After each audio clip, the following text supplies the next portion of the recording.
तो जितने लोग कहते हैं सज्जन पुरुषों पर संकट क्यों आते हैं, सज्जन लोगों की बुराई क्यों करते हैं, जो किसी की बुराई नहीं करते उनकी लोग बुराई क्यों करते हैं, लोग उन्हीं को क्यों परेशान करते हैं।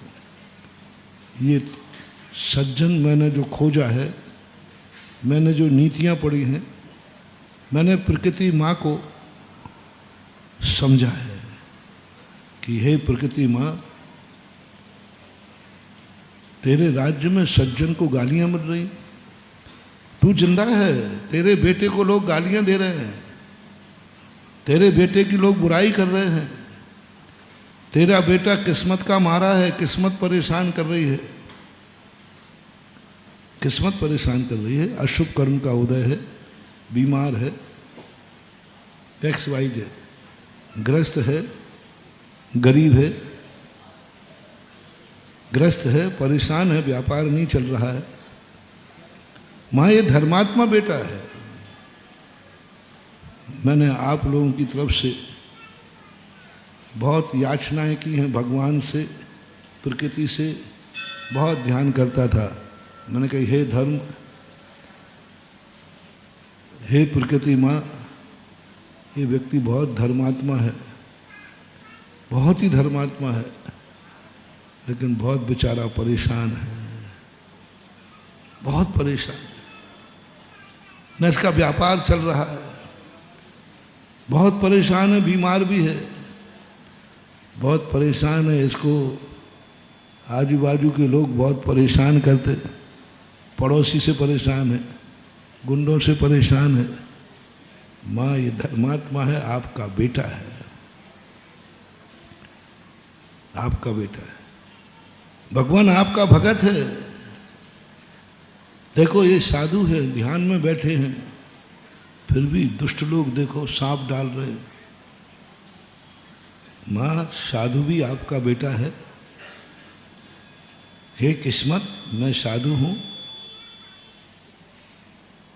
तो साधुओं के गले में सांप डाल दिया। पारसनाथ बिल्कुल सज्जन पुरुष हैं, 10 भव के सज्जन, क्या बड़ी बात है।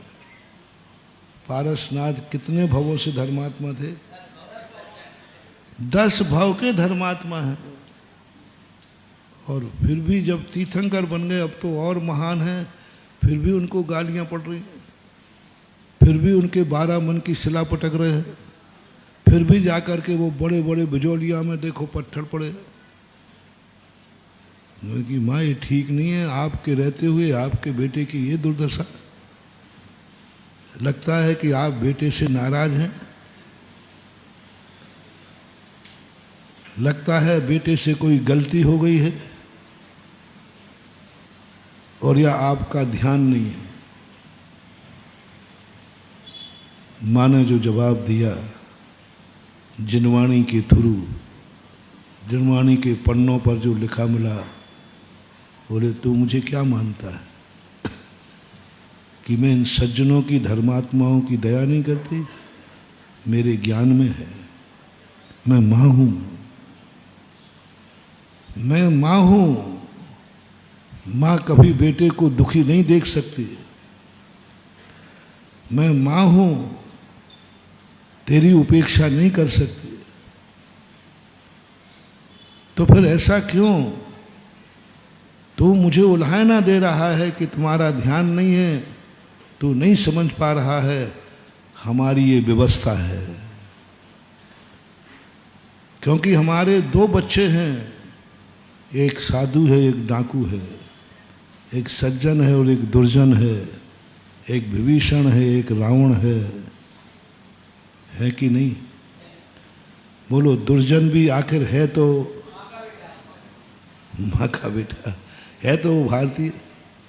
डाकू है तो क्या हुआ, लेकिन नागरिक तो भारत का। कोई बेटा शराबी है तो क्या हुआ, शराबी है लेकिन है तो बेटा। विभीषण से कैकेयी कहती है क्या करूं मैं, माँ तुम कुछ करो। बोले कुछ नहीं कर सकते, कैसा भी है रावण लेकिन है तो मेरा बेटा ही है, मेरा बेटा है, मैं तो बेटे का पक्ष। लेकिन प्रकृति ने कहा, बहुत अच्छा उत्तर दिया, तू जिसे परेशानियां कह रहा है, जो तुझे उपेक्षा कह रहा है, जो तुझे कह रहा है कि प्रकृति सज्जन साधु बहुत दुखों में है, तू कह रहा है कि महाराज ने क्या बिगाड़ा, ध्यान में बैठे हैं, देखो इसके गले में सांप डाल दिया। मैं बेखबर नहीं हूँ और मैं अपने बेटे को नहीं जानती हूँ। वो माँ हो ही नहीं सकती जो अपने बेटे को नहीं जानती हो। हर माँ अपने बेटे का नेचर जानती है कि मेरे बेटे का नेचर क्या है। मुझे मालूम है कि ये साधु है, परम साधु है, लेकिन मैं क्या करूं? दूसरा बेटा भी तो मेरा बेटा है जो उद्दंड है, जो उद्दंड है, जिसको आज तक मैं कोई गवाही नहीं ले पाई कि कैसे दंडित करूं। सारी दुनिया शिकायत करती है, सारी दुनिया शिकायत करती है।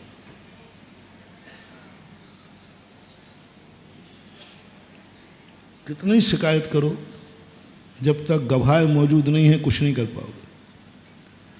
सारे नंदगांव के लोग कहते हैं कि कन्हैया ने यहाँ दहेड़ी फोड़ दी, यहाँ फोड़ दिया, यहाँ कर दिया। यशोदा मैया कहती मैं तुम्हारी बातें कैसे मानूं? मेरा कन्हैया कर ही नहीं सकता। मेरे घर में कोई दही की कमी हो और उसको खाने की मनाही हो, वो क्यों करेगा? वो किसी की मानने को तैयार नहीं होती। ऐसे ही जानती है कि प्रकृति ऐसी बात नहीं है कि माँ नहीं जानती है। माँ ने एक दिन कहा अकेले में कन्हैया से, देख दुनिया के सामने में तो तुझे बचा रही हूं, लेकिन तेरी मैं नस नस से वाकिफ हूं।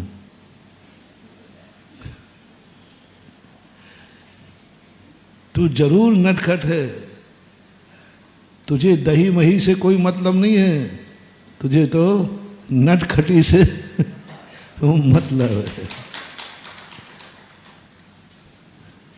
कन्हैया को दही की कोई कमी, दही मही क्यों खाएगा वो? कोई घर में कमी है क्या? खूब भरा पड़ा है।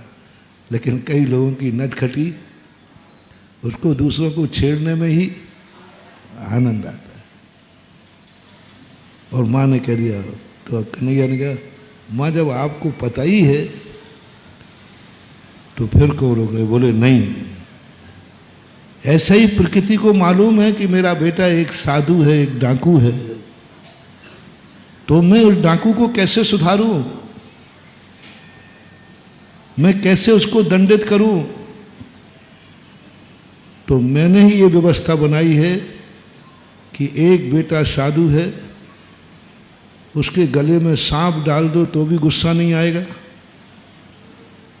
कुछ भी कर दो उसका विनाश होने वाला, कुछ भी कर दो उसका कोई भी हानि होने वाली नहीं है। बल्कि ऐसा बेटा है कि जितने संकट आएंगे उतना ही ये समृद्ध होगा, ताकतवान होगा, खुश होगा।